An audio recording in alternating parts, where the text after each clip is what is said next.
Motion में अभी तक हमने बात की थी आपका कि मोशन होता कैसे है, रेस्ट क्या है आपका, मोशन क्या होता है, आपके टाइप्स ऑफ मोशन क्या है, आपका uniform motion, non uniform motion. अभी जो हमें कंटिन्यू करना है कि हमें जो इस चैप्टर के अंदर जो फिजिक्स के कुछ चैप्टर्स जो है हमारे, तो उसमें हमें न्यूमेरिकल सोल्व करने होते हैं। न्यूमेरिकल सोल्व करने के लिए हमें एक एक टर्म को क्लियर करना होता है कि जो सिंबल हम उसके लिए क्या सिंबल का यूज करेंगे और उसी सिंबल का क्या इंडिकेशन है, मतलब वो सिंबल हमें समझाता क्या है। तो हर एक सिंबल को बिल्कुल वन बाय वन हम क्लियर करेंगे।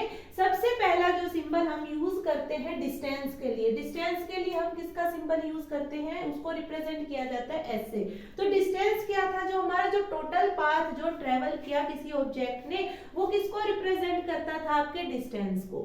बात क्लियर। आगे अगर हम बात करें तो मतलब जो भी टर्म है ना क्वेश्चन में, जैसे बोला जाएगा कि भाई कोई ऑब्जेक्ट है उसने आपका इतना डिस्टेंस जो है आपका कवर किया है, तो वो डिस्टेंस जो कवर किया है ना, तो हम सीधा क्वेश्चन में क्या लिखेंगे कि हमारे पास गिवन वैल्यू किसकी है, डिस्टेंस की, और उसको रिप्रेजेंट किससे करेंगे, हम एस से रिप्रेजेंट करेंगे। फिर कि ऑब्जेक्ट था, पहले रेस्ट पे था, फिर रेस्ट पे जाने उसके कुछ टाइम के बाद वो उसने इतनी स्पीड अटेन कर ली, तो वो आपकी क्या हो जाएगी कि भाई है ना, जैसे अगर हमने शुरू में जैसे जो हमारी पोजीशन होगी वो हमारी क्या होगी, आपकी इनिशियल वेलोसिटी। वो किसको रिप्रेजेंट करेगी, इनिशियल वेलोसिटी, जो आपका किस सिंबल से रिप्रेजेंट की जाती है, यू से। ठीक है, आगे बात करते हैं कि भाई वो जो पहले जिस पोजीशन पे था, कुछ टाइम पीरियड के बाद उसकी जो पोजीशन है उसमें चेंज आया है, और जो चेंज आया है वो हमने किससे रिप्रेजेंट किया है, v से रिप्रेजेंट किया है।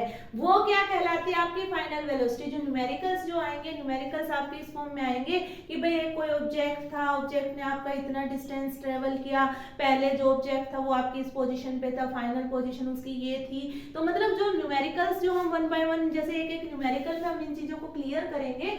आगे आपका जो टाइम पीरियड है कि भाई किसी ऑब्जेक्ट ने इतना डिस्टेंस ट्रेवल करने के लिए इतना टाइम पीरियड लिया, मान लीजिए उसमें 1 आवर लिया, आपका 30 मिनट्स लिए, तो वो टाइम पीरियड किससे रिप्रेजेंट किया जाएगा, आपका टी से। अभी तक हमने स्पीड की और वेलोसिटी की, डिस्टेंस और डिस्प्लेसमेंट की बात कर ली थी, लेकिन जो एक्सेलरेशन है, एक्सेलरेशन की बात हमने नहीं की थी। तो एक्सेलरेशन हमारा क्या होता है, rate of change of velocity. अब जो rate of change of velocity अगर हम जो ये बात कहते हैं ना, तो इस rate of change of velocity with respect to time, कि भाई आपका चेंज दिखाना है, रेट ऑफ चेंज। भाई आप इसको टीवी बाय डीटी भी बोल सकते हैं कि भाई जो ये टर्म है एक्सेलरेशन, ये अभी हमने की नहीं है, इसको हम आगे कंटिन्यू करेंगे।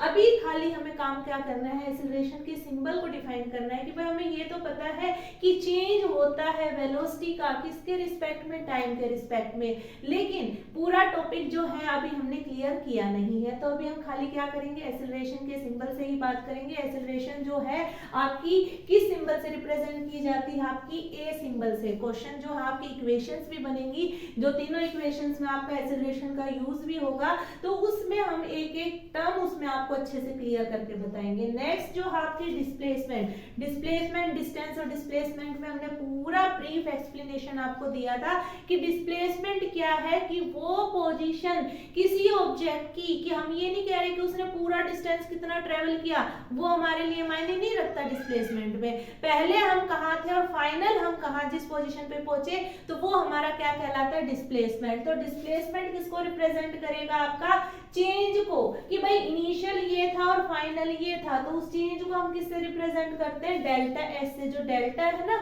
ये सिंबल रिप्रेजेंट करता है रेट को, रेट ऑफ चेंज, कि भाई आपका जो फाइनल पोजीशन क्या थी और आपकी इनिशियल पोजीशन क्या है, दोनों का जो डिफरेंस है वो कौन रिप्रेजेंट करेगा, आपका डिस्प्लेसमेंट। हमने एक बात कही थी, स्पीड और वेलोसिटी दोनों टर्म्स जो है आपकी बात दोनों इक्वल बात करेंगे, लेकिन मैं स्पीड में डिफरेंस क्या है कि वो जो है आपका डिस्टेंस पर यूनिट टाइम हो जाता है, इसमें आपकी सिर्फ डिस्टेंस की बात होगी। अगर हम बात करते हैं वेलोसिटी की, तो वेलोसिटी में आपकी डिस्प्लेसमेंट की बात होगी। तो दोनों जो टर्म्स है सिमिलर सी टर्म है। तो स्पीड क्या रिप्रेजेंट करेगा, आपका डिस्टेंस पर यूनिट टाइम। तो स्पीड और वेलोसिटी, कोई भी चीज इसमें दी गई हो, भाई स्पीड बोला गया हो या वेलोसिटी बोली गई है, तो इसको रिप्रेजेंट हम किससे करेंगे, v से।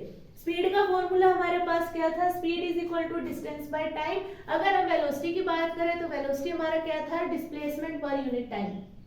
रिपीट कर लेते हैं। डिस्टेंस जो है वो रिप्रेजेंट करेगा हमारा एस सिंबल, इनिशियल वेलोसिटी जो है हमारा रिप्रेजेंट करेगा यू, फाइनल वेलोसिटी जो है वो रिप्रेजेंट करेगा वी, टाइम पीरियड जो है वो रिप्रेजेंट करेगा आपका स्मॉल टी, आपका एक्सेलरेशन जो है वो रिप्रेजेंट करेगा आपका ए, और डिस्प्लेसमेंट क्या है आपका चेंज दिखाएगा इनिशियल और फाइनल का डेल्टा एस। स्पीड क्या रहेगी, आपकी स्पीड या वेलोसिटी को रिप्रेजेंट करेंगे v से। स्पीड क्या थी आपकी डिस्टेंस पर यूनिट टाइम, और जो वेलोसिटी है वो क्या है आपकी डिस्प्लेसमेंट पर यूनिट टाइम।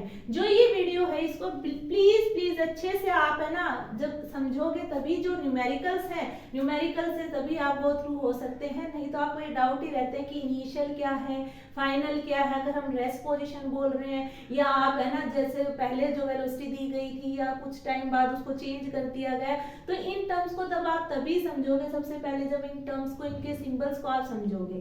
तो जैसे जैसे जब हम ये कहते हैं ना कि हमें मैथ्स करना है, तो मैथ्स में जब हमें बेसिक ही नहीं आता ना, तो हम कितना ही आगे हायर क्लासेस में चले जाएं तो हमारी वो चीजें क्लियर नहीं होती।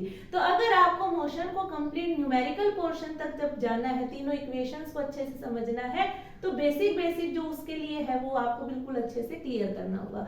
अगर आपको हमारा चैनल अच्छा लगे तो प्लीज सब्सक्राइब करें ताकि आगे की अपडेट्स आपको मिलती रहें। Thank you.